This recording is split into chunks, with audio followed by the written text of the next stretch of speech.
And then that's why he turned to the little boy and to the little girl and said, I know now why the cage. Oh, bird sings. Because of the violence. Anyway, so the third book that I want to look at, I'll open up a page or two and just read it just because I need to see how my voice sounds. Because normally I talk like Pee Wee Herman, and when I really start talking, then my voice is deep. My voice is not like what you've heard on any other online video. Anyway, and I need to test my devices. I just listened to one of the other videos, and at least I don't sound like a chipmunk like usual. So, the third book that I picked at random because I had to, I had to, anyway, look at my mother's. I saw where her bookshelf was and grabbed three books at random. And once again, this video is parody. It's I'm making fun of myself and making fun of you, and we're all having a good time. Any music playing there that you may hear, any artwork or anything in the background, any shirts worn, any devices used, any beverages I might consume, the peace, tea. Oh, I already finished that. Anything said or talked about or endorsed is not an endorsement and is not something I support. Directly at least. Like I said, disclaimer, parody video, and I don't own the copyrights to any background music. I don't own the copyrights to any of the intellectual literature that is still within the public domain, actually. But I don't own them, and I'm not receiving compensation for reading anything or for playing any music or for wearing anything or having anything around my neck and using it that or even for the nice new little ring light that I bought at the dollar store for $2. They're on sale and there's a whole stock of them. So I have to go buy a couple more. And I bought some tobacco. So this third book, and after this is finished, I will load these up just because and keep them public to see what people think. So this third book here I picked at random is Dakota and Lakota Women Tell Their Stories. Honor the Grandmothers, written and edited by Sarah Penman. Oh. Compiled and edited by Sarah Penman. I got distracted by a little fly that's buzzing around. I don't like these South Dakota summers. This is my first one since I came down last year or so, and it's too damn hot, and there's flies everywhere. So. Opening the book at random. Actually, go. Let's see. I began the first book towards the front. Began this third book. I'll pick kind of towards the back, just because. Opening it up to page 100 and opening it up to page 100. Anyway. Yeah, I should do that. See? You won't need to see my face, but that's how we got the community action program out here, because we had to go knocking from door to door to see if they would accept this program in the city because it was a poor people's program. I was one of the ones that went knocking from door to door uptown in the city. And many times I got the door slammed in my face because they wouldn't listen to a Indian. Let's put it that way. I was Indian and I was asking somebody to help support this program. We don't need any more Indians in town. That's what some of them told me. So I said, it's not only for Indians, it's for poor white people too.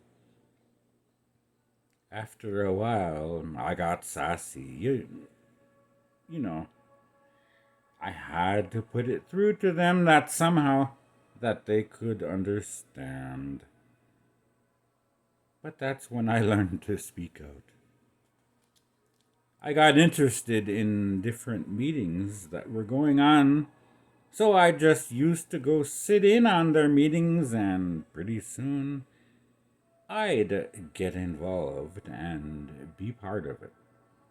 I got involved with the elderly when I was in the National Indian Council on Aging, which has an office in Albuquerque. My husband passed away in 1977. He had a heart attack. I had just come back from one of my travels when I heard he was in the hospital, but he passed away before I got to see him. That was a shock. It was hard to take because I was left all alone. Then I got involved with the White House Council on Aging through the state. And I even got on the South Dakota Governor's Council on Aging. I represented the Indians from the urban areas. To this day, I'm still involved in a lot of different community organizations and their meetings. Darn fly. Right now, we have an elderly group. Wawokie Ospaye. That means working together or helping one another. Wawokie Ospaye. And I'm the chairman. We've been going since 1985. Page 101. There was only about 4 of us, and then it gradually got to the point where there's about 23 of us now. We work as an advocacy for the elderly. A lot of our elderly reservation people that come to Rapid City have a hard time relocating and adjusting to the city life, and they don't know where to go, who to turn to. And a lot of them are afraid to ask questions. That's one thing about us Indian people. We're not what you call socially inclined to talk to just anybody.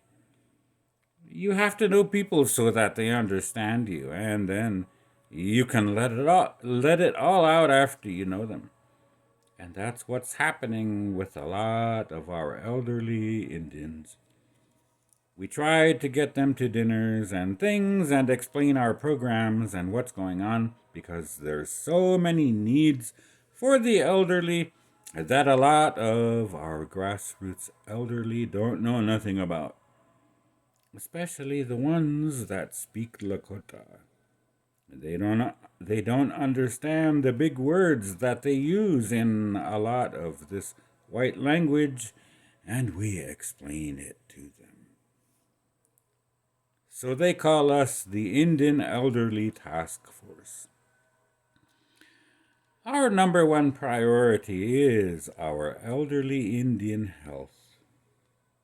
When somebody is in the Susan Itarium, in the Susan Hospital, any of our elderly we know are not getting the right care. We go there and check on them.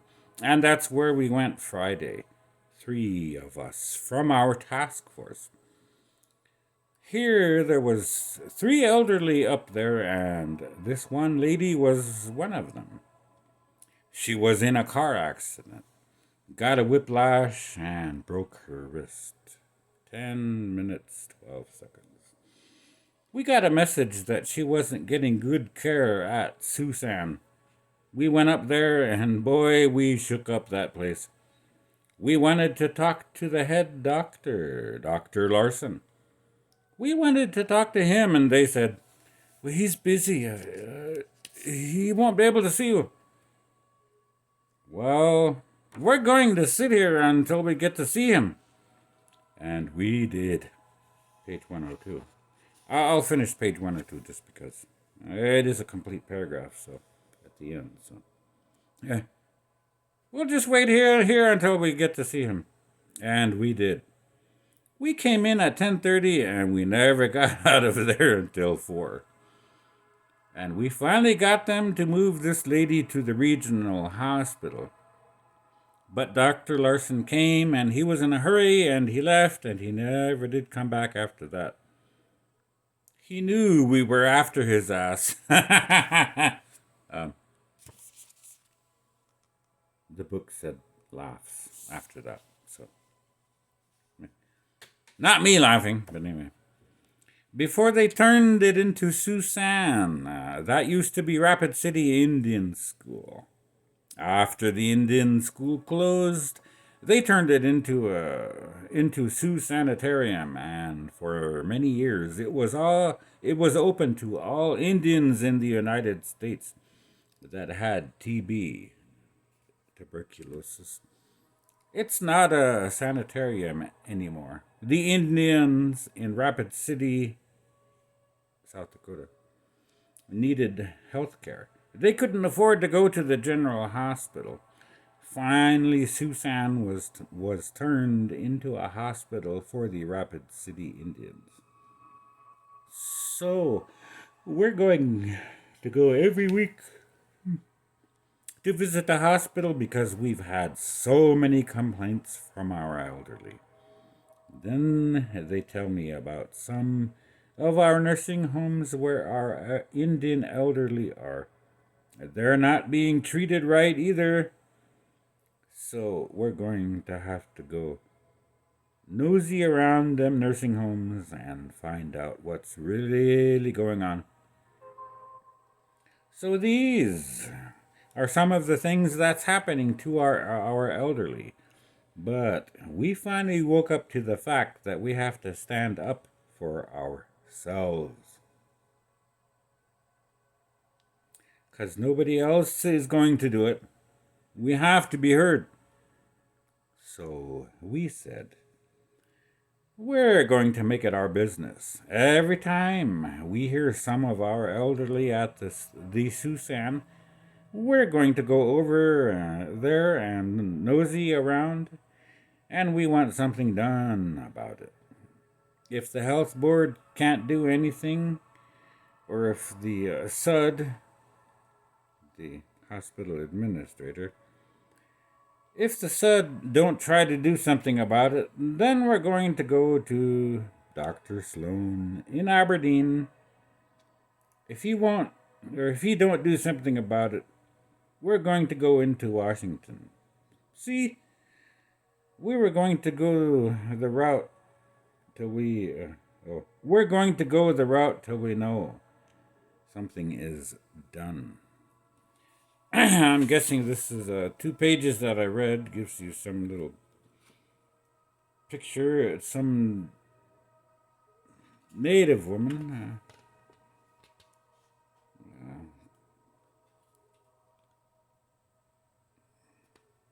That some woman finally had enough and decided to get involved in some community things somewhere in Rapid City. I haven't been on a reservation for about 30-something years. I was born in 1967, grew up going to schools in Lemon and McIntosh, and McIntosh. I know the communities of of Bullhead, and Lemon and Macintosh, and 48, and Lemon and Macintosh, and we've been to Mobridge and Aberdeen and to Wakapala and Kennel and all of the other little communities around this part of the state, including what else do I know?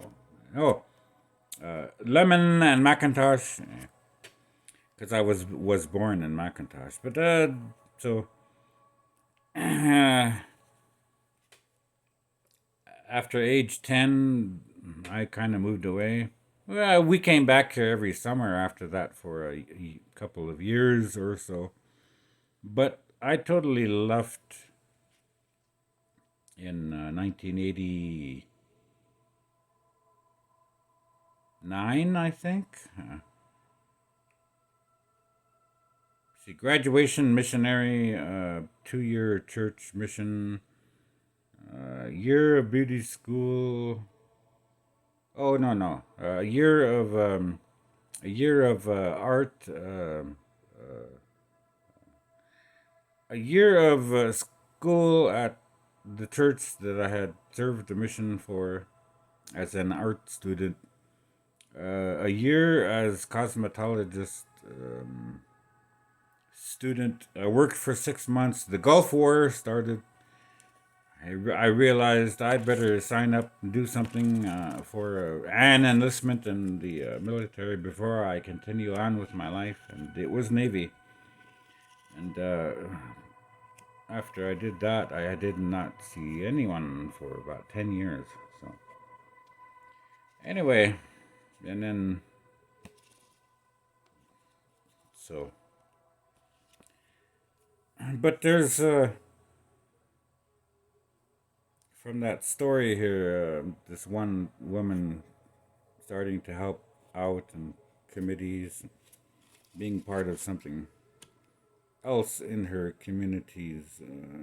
She's female. I haven't looked forward or behind because I've literally never picked up this book, so I don't know her name. But I'll read about this and tell you all about it. 17 minutes, I'll talk for 20 or so. So, once again, the fam is in visiting our other home in Alaska, and I stay because I drove Mom down last summer, and I showed you the cute little pipestone that was already made and somehow acquired by these other native kids, and I had some coin and I loved it and I bought it, and you got to be careful not to drop these things.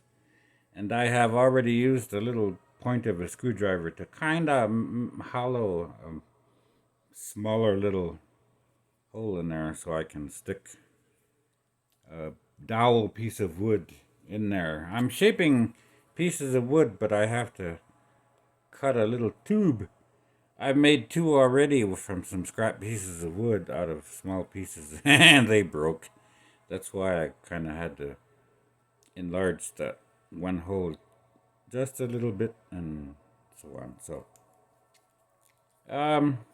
tobacco. Behold, this is my right side. Behold, this is my left. I guess my YouTube is popping up. At least it's not showing the Instagram girls that are going online. Or I would have interrupted if if Nastasia or if Miss Big Buns herself was running her bathwater. It's good. Or if some language channel was.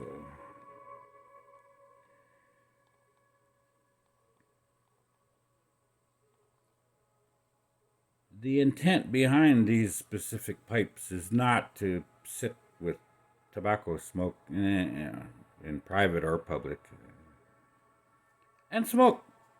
These pipe stones are their specific use is ceremonial, and their specific use is for, as you recall, that other video, the sacred pipe, when they're loading tobacco in and formulating their thoughts and prayers inward, and talking about the pipe and the stem and the bowl.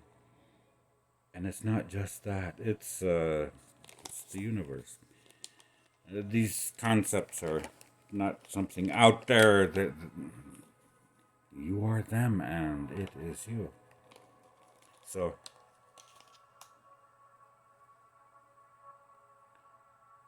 I'll smoke a little bit. I'm still working on making a little small, short little stem for it, with a little collar in there that will go in, and then some nice little chicken feathers, because I got plenty of chickens. I'm not gonna put a hawk or a eagle feather or what do you call it? Any other type of feather. I've got lots of acrylic paint, so these things you make it as sacred as you want. And this is a tobacco pipe with a funny little pen on the end. So once again, I'm testing out this little camera holder. I'm looking at the ring lighting. It's a cute little ring. Batteries, and it has the circular. It has like a 2 foot, two of them. It has 2 feet length of flexible tubing or something. But damn, whoever made this ring device, the device itself is. This is the packaging. It's all stretched out and pointed out for you. But it had to fit into this little box, so they literally coiled it up, and I cannot straighten it out. So, and then so it's coiled up. It has a little alligator clip that hangs onto the edge of the table, and then from the alligator clip, it's coiled up, and then it's holding the camera, and the other is holding the light, and I'm holding my pipe. So I'm gonna step outside for a little bit. The day is Wednesday or Thursday, and I will upload these 3 videos just because, testing some things, like I said, and letting you experience my voice. I don't. Normally I sound, hey you. I sound like somebody kicked me in the nuts or something, but I sound like Pee Wee Herman. Or like I've inhaled helium, but that's not my voice. My voice is this. And later readings, I will be doing the languages that I'm studying, because I love to read. I'll put my devices away and grab some dictionary. Well, unless I'm looking at a device that has a dictionary or the grammar or something in there. And I'll read Turk and Furt and and and all of those words and the sounds and the umlauts, the diacritics. I forgot those other words that describe all the little markings above any of the other above any of the letters and stuff. Ursk, usk, and all those sounds. I like it. But my language studies is mine. And I haven't shared that with you or with anyone, really. I just talk to myself, converse, and watch my YouTube and whatever, and remember my past as well. The German that I grew up with, so. Okay. I'll get these uploaded, and then you can hear me.